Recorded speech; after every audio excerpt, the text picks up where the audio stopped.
तर सर्वांना जय बाबाजी. तर बघा, एक माणूस होता, त्या माणसाकडे खूप पैसा होता, खूप सोनं होतं, खूप वापरायला कपडे असायचे, राहायला घर आहे, फिरायला गाडी होती, सर्व काही गोष्टी भारी होत्या. त्यामुळे त्या माणसाकडे कशाची कमी नव्हती. काय लय अमीर माणूस होता ते, एवढा पैसा, नुसताच पैसा त्या माणसाकडे. पण एक दिवस काय झालं, त्या माणसाला त्या गोष्टीचा काय वाटू लागला, अभिमान वाटू लागला. त्या माणसाला काय वाटू लागलं की नाही, हे माझ्याकडे आहे, ते मला कुठेतरी कमी पडते आणि त्याची मला काहीतरी आवश्यकता असावी.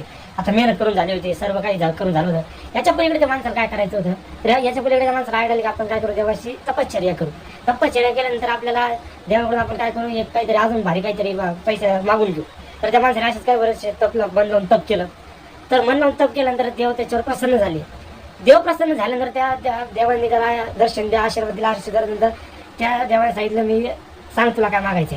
तर त्यावेळेस त्या आमिर माणसाने, तर त्याच्याकडे पैसा भरपूर होता, पण अभिमानच्या चक्रामध्ये त्या माणसाने त्या देवाकडून काय मागितलं की देवा मला अशी शक्ती द्या की माझा जो हात आहे ना, त्या पण वस्तूला हात लावू तर ती वस्तू सोन्याची झाली पाहिजे. आता त्या माणसाच्या अहंकारामध्ये गोष्ट मागून घेतलं. देवाला माहित होतं, बरं देव म्हणला ठीक आहे, चालन तशी तुझी इच्छा.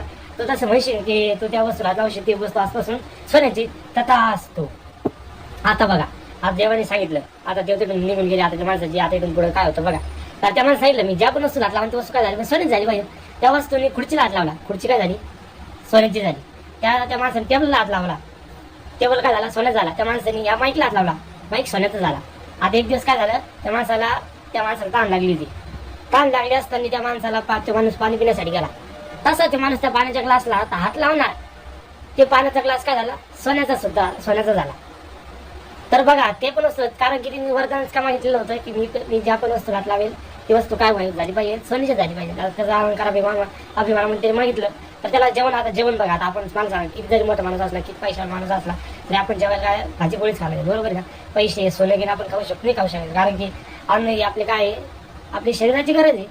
तर त्या माणसाने जेवण करण्यासाठी त्या जेवणाच्या ताटाला लावला, तर त्या जेवणाचं ताट काय झालं, सोन्याचं झालं. साहजिक आहे, कारण की ते वरदानच त्या पद्धतीने मागितलेलं होतं.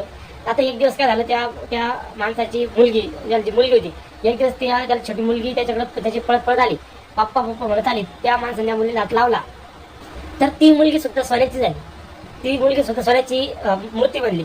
त्याची जी पत्नी बायको होती ती सुद्धा एक दिवस अशीच बोलता गप्पा मारता त्या माणसा सुद्धा त्या बाईला त्याच्या पत्नीला स्पर्श झाला, ती सुद्धा सोन्याची मूर्ती बनली. बघा, याला म्हणते अहंकार, घमंड.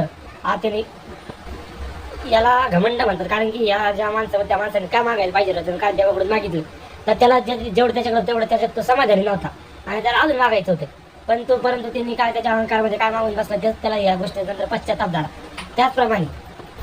त्याचप्रमाणे आपणही कोणी कधी घमंड करू नये. आपल्या जी वस्तू असेल, जी वस्तू आपल्याकडे नसेल, तेवढं आहे तेवढं आपण समाधानी असलं पाहिजे. आता एक उदाहरण जर म्हणलं, हे काम मी करू शकतो, हा माझा विश्वास आहे, परंतु हे काम मीच करू शकतो, हा माझा काय घमंड आहे, आणि तो घमंड नसणं फार चुकीचं आहे. असं आपल्याला एक संस्कारामध्ये सांगितलं जातं की कोणत्या गोष्टीचा घमंड करू नये. आपण अभ्यासात किती हुशार असो, किती टॉपर असो, आपण कोणाला कधी कमी समजू नये, कारण की बंद पडलेली घड्याळ सुद्धा दिवसातून 2 वेळेस आपल्याला राईट टाइम दाखवतो. त्याच्यामुळे आपण कधी कोणाला कमी समजू नये. आपल्याकडे जेवढं काही असेल तेवढंच आपण समाधानी राहायचं, कधी कोणत्या गोष्टीचं घमंड करणं नाही. ज्या लोकांमुळे आपण मोठं झालो, ज्या लोकांनी आपल्याला मोठं केलं, त्या लोकांपुढे, ज्या लोकांना आपलं इज्जत देणं आपलं प्रथम कर्तव्य. नाहीतर ज्या गुरुकडे आपण शिकून गुरुची इज्जत ठेवायची नाही. तर या आशेने आपल्याला का आपण पापाचे भागीदार म्हणतो, आशेने आपल्याला पाप लागतं.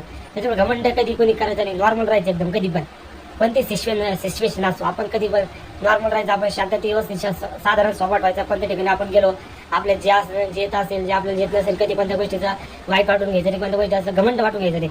परीक्षेत आपण पास झालो तर घमंड वाटून घ्यायचं नाही, नाराज झालो तर वाईट वाटून घ्यायचं नाही, कारण की वेळ सर्वांवर येत असते, सर्वांवर चांगले वाईट दिवस येत असतात, त्यामुळे आपण आपल्या दिवसानुसार आपण आपली मेहनत अशी करत जायची. त्याच्यामुळे आजचा ही बोधकथा सर्वात महत्त्वाची होती की घमंड कधी करू नये, कारण की घमंड हा माणसाला फार वाईट रस्त्यापर्यंत घेण्याचा असतो. ॲटिट्यूड, आपण सगळी भाषा म्हणतो ॲटिट्यूड करू नये, कारण की ॲटिट्यूड हा माणसाला त्याची ॲटिट्यूड ह्या शब्दाची सुरुवातच येईल, शेवट पण येईल. शेवट म्हणजे माणसाला फार नाराज करून टाकतो. जे माणसाकडे स्वतः आहे, स्वतःतली वस्तू स्वतःलाच माणसाला या घमंडाने माणूस हे करून टाकतो. त्याच्यामुळे कधी कोणी घमंड करू नये. आपल्याला जे असेल ते ठीक आहे, नाही तर व्यवस्थित काही हरकत नाही. आपण आपली मेहनत व्यवस्थित विश्वास सर्वच जायचं. असो, सर्वांना धन्यवाद. जय बाबाजी.